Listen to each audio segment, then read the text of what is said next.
हैरानी की बात तो ये है कि कुछ नहीं मिला, उसके बाद भी उनको गिरफ्तार कर लिया गया, क्योंकि ईडी को कोई सबूत चाहिए ही नहीं। ईडी ने तो छापा इसलिए मारा कि भैया चुप हो जाओ, वरना तुम भी ऐसे ही जेल में डाल दिए जाओगे। बीजेपी का विरोध करें, मोदी का विरोध करें, अमित शाह का विरोध करें तो आप फिर भी बच सकते हैं। संजय सिंह तो सिर्फ शुरुआत है, अभी ये कहर कई और नेताओं पर भी ढाया जा सकता है। सिर्फ मोदी जी ही एक ऐसे नेता हैं जो देशभक्त हैं, बाकी सारे के सारे विपक्ष के नेता भ्रष्टाचारी हैं। विदेशों में खुद को मदर ऑफ डेमोक्रेसी बताने वाले मोदी जी ने खुद ही डेमोक्रेसी का मजाक बनाकर रख दिया है।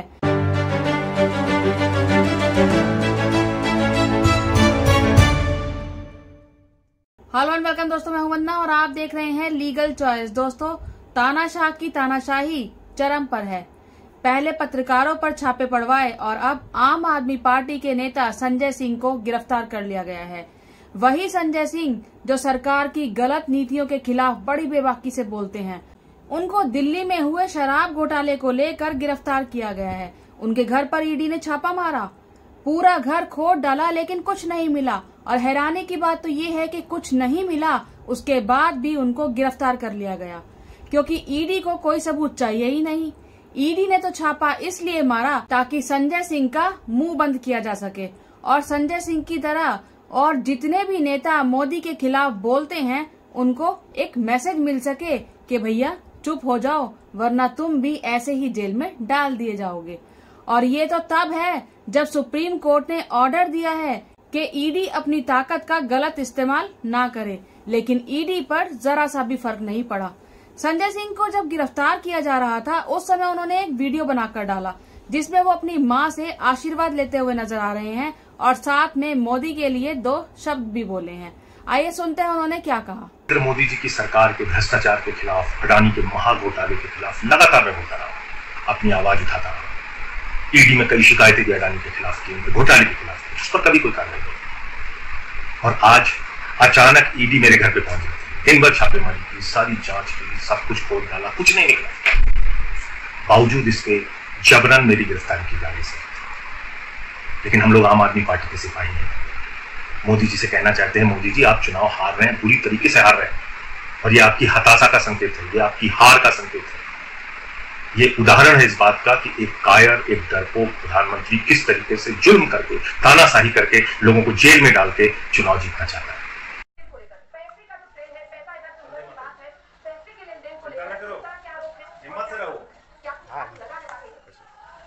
संजय सिंह हर मुद्दे पर अपनी आवाज बेबाकी से रखते हैं। आपको याद होगा संसद के मॉनसून सेशन में जब संजय सिंह ने मणिपुर के मुद्दे पर प्रधानमंत्री से जवाब देने की बात कही थी तो उनको राज्यसभा से ही निलंबित कर दिया गया था। ओल्ड पेंशन स्कीम को लेकर दिल्ली के रामलीला मैदान में सरकारी कर्मचारियों के द्वारा जो धरना दिया गया था, वहाँ पर भी संजय सिंह ने भाषण दिया था। आज इतनी तादाद में इकट्ठा होकर इस रामलीला के ऐतिहासिक मैदान में इकट्ठा होकर मोदी सरकार की नाक में नकेल डालने का काम आपने किया है। पहले से बधाई देना चाहता हूं आपको। और इसी मंच पे दिल्ली के मुख्यमंत्री अरविंद केजरीवाल जी आए थे, उन्होंने कहा था जहां हमारा शासन वहां पुरानी पेंशन, और दिल्ली की विधानसभा में ओल्ड पेंशन की स्कीम बहाली की गई, और पंजाब के अंदर वहां की कैबिनेट ने ओल्ड पेंशन स्कीम को मंजूरी दी। अभी 2 दिन पहले जब न्यूज क्लिक के पत्रकारों पर छापे मारे गए, उस पर भी उन्होंने मोदी जी पर निशाना साधा और एक ट्वीट किया जिसमें उन्होंने चीन का जिक्र किया। इस पर उन्होंने अपने ट्वीट में लिखा, चाइना ने हमारी जमीन पर कब्जा कर लिया। मोदी जी की हिम्मत नहीं कि चाइना के खिलाफ एक शब्द भी बोले। इन पत्रकारों को पकड़ के चाइना से लड़ने की नौटंकी कर रहे हैं। हिम्मत है तो चाइना से सारा व्यापार बंद कर दो, पर वो नहीं करेंगे क्योंकि इससे अडानी को नुकसान होता है। चलो, ट्वीट को तो एक बार को इग्नोर भी कर देते, लेकिन उसके बाद उन्होंने एक पत्रकार से बात करते हुए न्यूज क्लिक के उन पत्रकारों के बारे में बात की जिन पर छापे मारे गए थे। तब उन्होंने चीन और अडानी दोनों का नाम ले लिया। देखिए, ये लोकतंत्र के चौथे स्तंभ पे, मीडिया पे, और ऐसे पत्रकार जो स्वतंत्र होकर सरकार के खिलाफ बोलने की हिम्मत करते हैं, उनके ऊपर एक जोरदार प्रहार है। चाइना की फंडिंग का आप आरोप लगा रहे हैं। नरेंद्र मोदी जी के दोस्त अडानी की कंपनी में लाखों करोड़ रुपए का काला धन लगा, उस पर कोई कार्रवाई नहीं हुई आज तक। यहां तक सच सामने आया कि जो संस्था टेररिस्ट ऑर्गेनाइजेशन को, आतंकवादी संगठनों को फंडिंग करती है, वही अडानी को फंडिंग कर रही है, फिर भी आप कोई कार्रवाई नहीं करते। मॉरिशस में एक पते पे 6 कंपनी खोल के 42,000 करोड़ रुपए का काला धन अडानी की कंपनी में लगाया गया, फिर भी आप कोई कार्रवाई नहीं करते। चीन हमारी सीमाओं में घुसपैठ कर रहा है, अरुणाचल प्रदेश को अपना हिस्सा नक्शे में दिखा दिया। नरेंद्र मोदी जी की हिम्मत नहीं हुई कि चीन के खिलाफ आवाज उठा सके। हमारे 20 जवानों की शहादत हुई गलवान घाटी में, उसके बाद झूला झुला रहे हो आप वहां के राष्ट्रपति को, और आपने लगातार चीन के साथ व्यापार बढ़ाया है। गलवान घाटी में हमारे जवानों की शहादत के बाद चीन के साथ भारत का व्यापार बढ़ा है, तो चीन के साथ व्यापार संबंधों पर रोक इसलिए नहीं लगाएंगे कि मोदी जी के दोस्त अडानी का नुकसान हो जाएगा। लेकिन ये कायरतापूर्ण कार्रवाई है उन पत्रकारों के खिलाफ नरेंद्र मोदी जी की जो उनके खिलाफ बोलने का साहस करते हैं, जो उनके खिलाफ आवाज उठाने का, सच दिखाने का साहस करते हैं।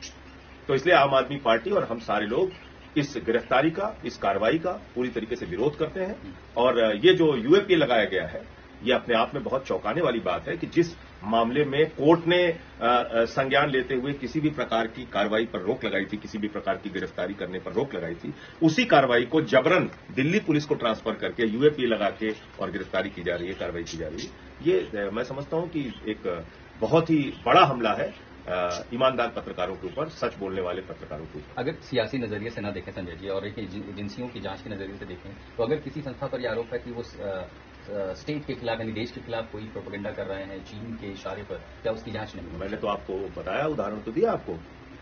जो संस्था आतंकवादी संगठनों को फंडिंग करती है, वही संस्था अडानी की कंपनी में काला धन लगाती है। कोई जांच हुई उसके खिलाफ? क्योंकि वो मोदी का दोस्त है। मोदी जी ने खुद कहा 70,000 करोड़ का घोटाला किया है अजीत पवार ने, कोई कार्रवाई हुई उनके खिलाफ? जो मोदी और उनसे जुड़ा हुआ व्यक्ति होगा, जो भारतीय जनता पार्टी से जुड़ा हुआ व्यक्ति होगा, उसके खिलाफ कोई कार्रवाई नहीं, वो राजा हरिश्चंद्र हो जाता है।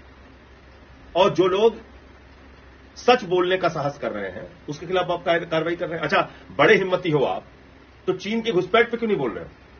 चीन हमारी सीमाओं में घुसपैठ कर रहा है, अरुणाचल प्रदेश को अपने नक्शे में दिखाने की हिमाकत और हिम्मत कर रहा है, उस पे कार्रवाई क्यों नहीं करते आप?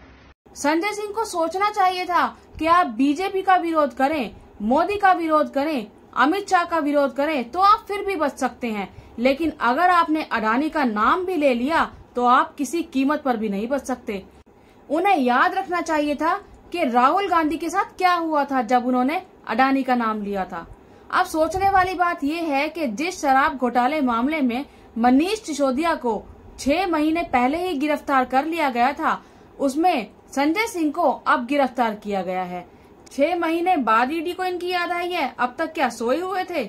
संजय सिंह की गिरफ्तारी के बाद अरविंद केजरीवाल का बयान आया है, जिसमें उन्होंने कहा है संजय सिंह की गिरफ्तारी बिल्कुल गैर कानूनी है, ये मोदी जी की बौखलाहट दर्शाता है। चुनाव तक ये कई और विपक्षी नेताओं को गिरफ्तार करेंगे।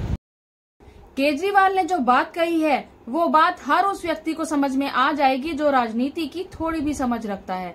साफ साफ समझ आता है कि जिस तरीके की भाजपा की नीति है, उसके हिसाब से 2024 के लोकसभा चुनाव से पहले अब पत्रकारों और विपक्षी नेताओं पर एक्शन शुरू हो चुका है। संजय सिंह तो सिर्फ शुरुआत है, अभी ये कहर कई और नेताओं पर भी ढाया जा सकता है। आम आदमी पार्टी के सत्येंद्र जैन और सिसोदिया तो पहले ही जेल में हैं और अब संजय सिंह को भी जेल में डाल दिया गया है। साफ साफ समझा जा सकता है कि भाजपा विपक्ष को खत्म करने की साजिश में है और पहला निशाना है आम आदमी पार्टी। जो इंडिया गठबंधन बना था, उससे तो मोदी जी पहले ही घबराए हुए थे और अब उसको तोड़ने की भरपूर कोशिश हो रही है। अब बात संजय सिंह पर ही नहीं रुकेगी, आगे आगे और भी नेता हैं जिन पर एक्शन लिया जा सकता है। आम आदमी पार्टी के राघव चड्ढा, केजरीवाल, ममता बनर्जी के भतीजे अभिषेक बनर्जी, तेजस्वी यादव, हेमंत सोरेन, भूपेश बघेल, इन सब नेताओं पर भी कार्यवाही की जा सकती है। क्या विपक्ष के सारे ही नेता भ्रष्टाचारी हैं? इसका मतलब तो ये हुआ कि सिर्फ मोदी जी ही एक ऐसे नेता हैं जो देशभक्त हैं, बाकी सारे के सारे विपक्ष के नेता भ्रष्टाचारी हैं। वाह मोदी जी, वाह वाह। क्या इस तरह विपक्ष को खत्म करके, लोकतंत्र के चौथे स्तंभ मीडिया को खत्म करके एक लोकतांत्रिक देश को चलाया जा सकता है? क्या मोदी जी ऐसा सोचते हैं कि विपक्ष को खत्म करके वो सत्ता में बने रह सकते हैं? विदेशों में खुद को मदर ऑफ डेमोक्रेसी बताने वाले मोदी जी ने खुद ही डेमोक्रेसी का मजाक बनाकर रख दिया है। हर दिन लोकतंत्र की धज्जियां उड़ाई जा रही हैं। जैसा कि संजय सिंह ने कहा कि इन सब हरकतों से पता चलता है कि मोदी जी हार रहे हैं और इस हार के डर से ही ये सब करवा रहे हैं। इनको समझ में नहीं आ रहा कि जितने भी नेताओं को वो इस तरीके से गिरफ्तार करवाते जाएंगे, वो खुद अपनी हार की तरफ एक एक कदम बढ़ाते जाएंगे। आप इस बारे में क्या सोचते हैं? अपनी राय कमेंट बॉक्स में जरूर दीजिएगा। मेरी इस वीडियो को लाइक कीजिएगा, शेयर कीजिएगा और मेरे चैनल को सब्सक्राइब जरूर कीजिएगा।